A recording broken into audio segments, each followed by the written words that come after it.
Bonjour à toutes, bonjour à tous.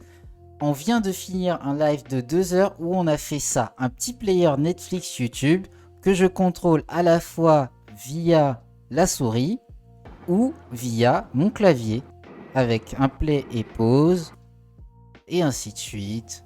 Et ça joue. Et vous voyez, il y a toutes les informations que vous utilisez sur Netflix d'habitude. On peut revenir de 10 secondes ou avancer de 10 secondes aussi. Et faire pause sur la vidéo. Et ça, on va faire ça en 2 heures. C'est parti. Donc, bonjour à toutes, bonjour à tous. En première partie, pour ce player Netflix vidéo et Netflix YouTube, on va apprendre à utiliser l'API HTML5 vidéo. Je vais vous en faire une présentation et on va utiliser le bouton play et pause et on va voir comment ça fonctionne. Donc avant ça, je vous ai préparé des petits dessins pour vous expliquer comment ça fonctionne l'API vidéo. Donc en fait, depuis l'HTML5, il y a une balise vidéo qui nous permet, si on met l'attribut src dans notre HTML, de récupérer cette vidéo et de l'afficher. Donc là, ma vidéo, elle s'appelle vidéo.mp4, donc je mets le chemin de la vidéo. Et ensuite, j'utilise l'attribut controls sans paramètres. Et ça va mettre en bas le play, le 0, les secondes là, le temps, la progress bar, le volume, le full screen et les 3 petits points là pour d'autres détails. Ça va le mettre automatiquement et chaque navigateur va le mettre. Oui, si l'écran est noir, il faudrait que tu rafraîchisses. Cédric et Mobile, dites-moi si ça fonctionne de votre côté. Et donc, si vous avez... et donc ça, c'est par défaut dans le navigateur. Chaque navigateur le fait à sa manière. Donc, d'ailleurs, salut Émilie. Donc chaque navigateur le fait à sa manière. Donc malheureusement, on peut pas le customiser. Ça ressemble pas du tout à ce que Netflix fait. Eh bien, nous, ce qu'on va faire, c'est qu'on va enlever le contrôle ici. Et le contrôle, vous voyez, on peut rien faire. On peut même pas faire play avec ça. On peut rien faire dessus. Donc, ce qu'on va faire, c'est qu'on va rajouter des boutons play et pause. Alors là, c'est l'exemple basique. Nous, on va aller beaucoup plus loin que ça.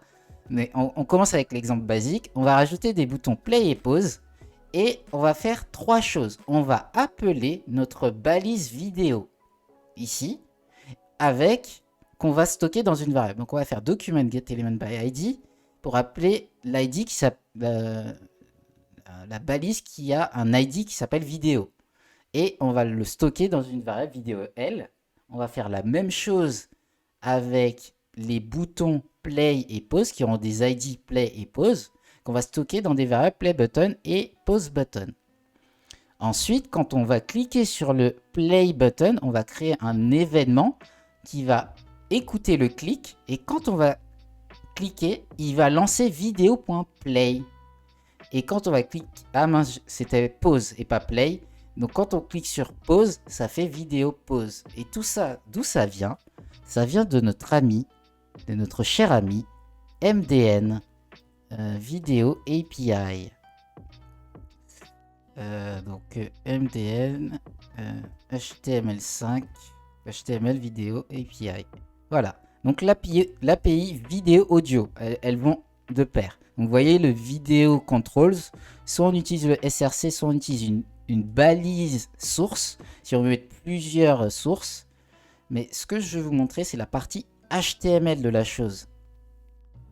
Pardon, JavaScript de la chose. Et voilà. Donc ça, c'est ce que je vous ai montré. Mais je crois qu'il y a beaucoup plus de méthodes.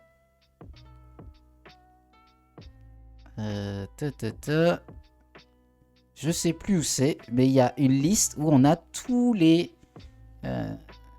les variables qui sont disponibles dans l'API. Voilà.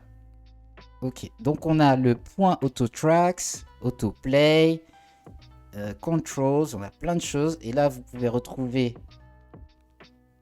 le play. Voilà, le play qu'on a vu, le pause qu'on a vu.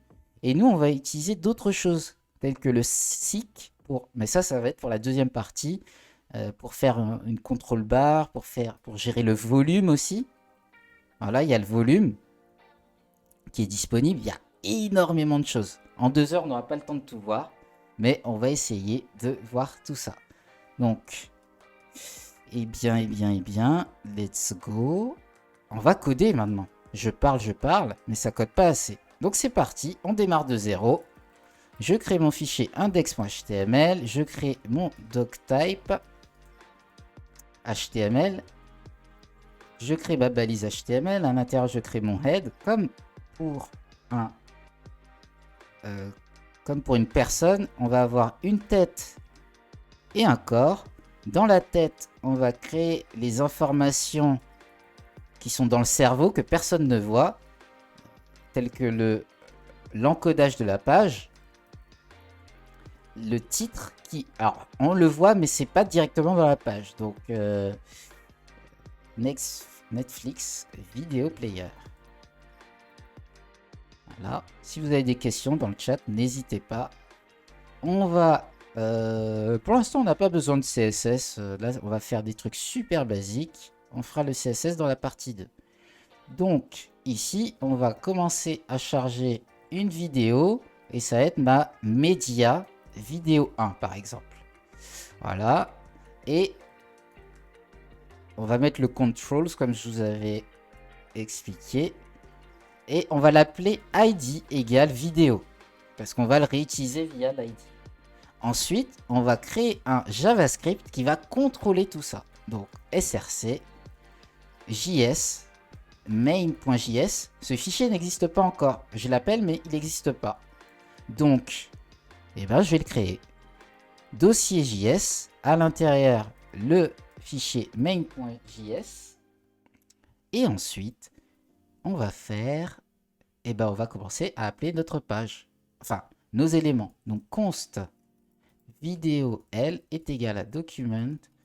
Alors j'avais utilisé le getElementById, mais on va profiter d'utiliser un query selector pour appeler dièse vidéo.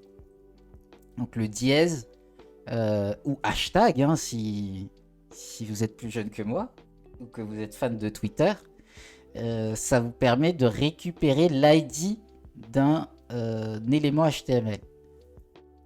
Et d'ailleurs, ça serait bien que je mette les boutons. Donc, button, id play, qui va écrire play, et pause avec l'id pause.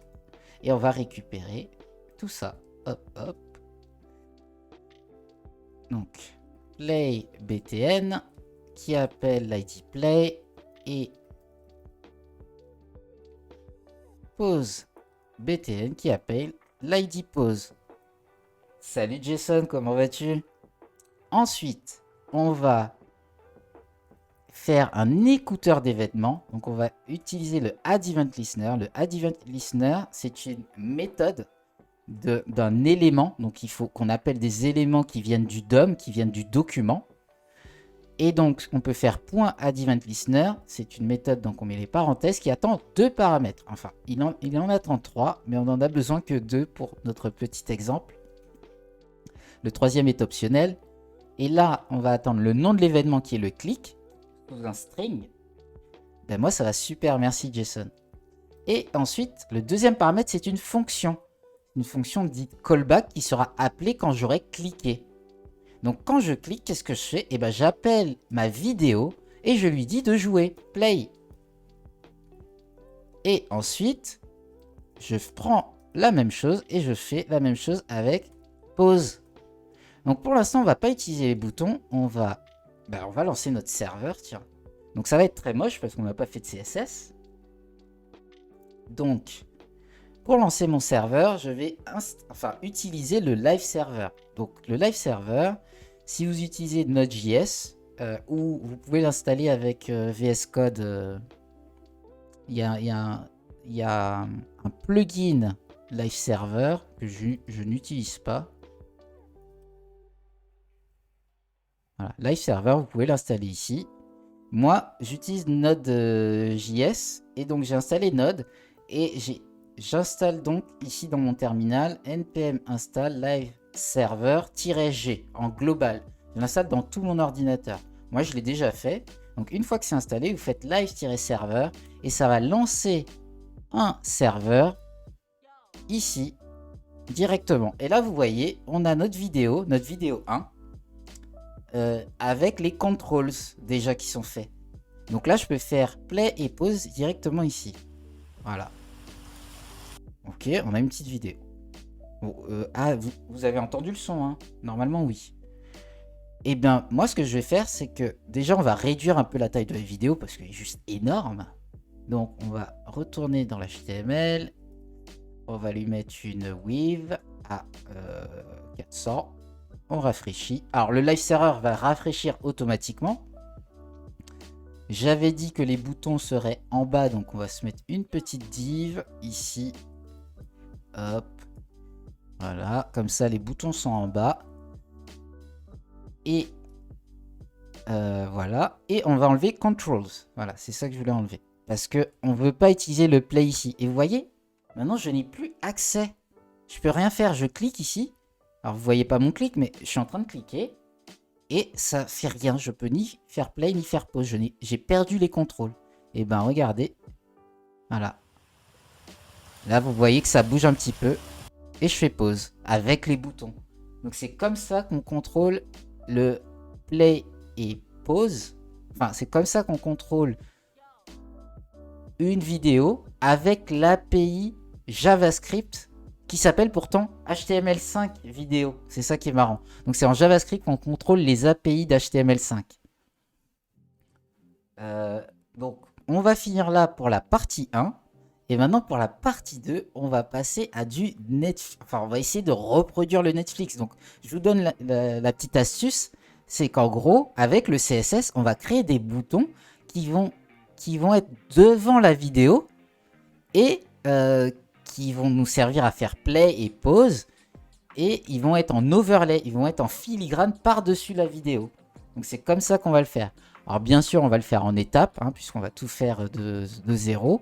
Mais on va déjà commencer par des boutons. Une fois que les boutons fonctionnent, toutes les fonctionnalités JavaScript fonctionnent, on va faire le CSS. Pardon. Donc pour ça, on passe à la partie 2. Et voilà, c'est la fin de la partie 1. Pour la partie 2, je vous invite à vous connecter à codiscovery.co et à aller dans la partie blog. Vous retrouverez tous les replays Codiscovery et si vous cliquez sur la partie 2, vous remarquerez que vous devrez soit créer un compte, soit vous connecter à un compte. Dans mon cas, je vais me connecter à un compte. Et moi, c'est genaik@codiscovery.co. N'hésitez pas à m'envoyer un email si vous avez une question. Soit je reprends le lien blog ou j'utilise la fonction de recherche. Et là, je peux utiliser un mot-clé de la vidéo YouTube. Dans mon cas, c'est multijoueur. Je tape entrée et je retrouve toutes les vidéos avec le mot-clé multijoueur. Ici, on reclique sur la partie 2 et cette fois elle est accessible. Vous avez bien sûr la vidéo de la partie 2, un rappel avec la vidéo de la partie 1 et surtout le code source afin d'utiliser le code de fin de projet qui fonctionne. Voilà, bon code et à un prochain live.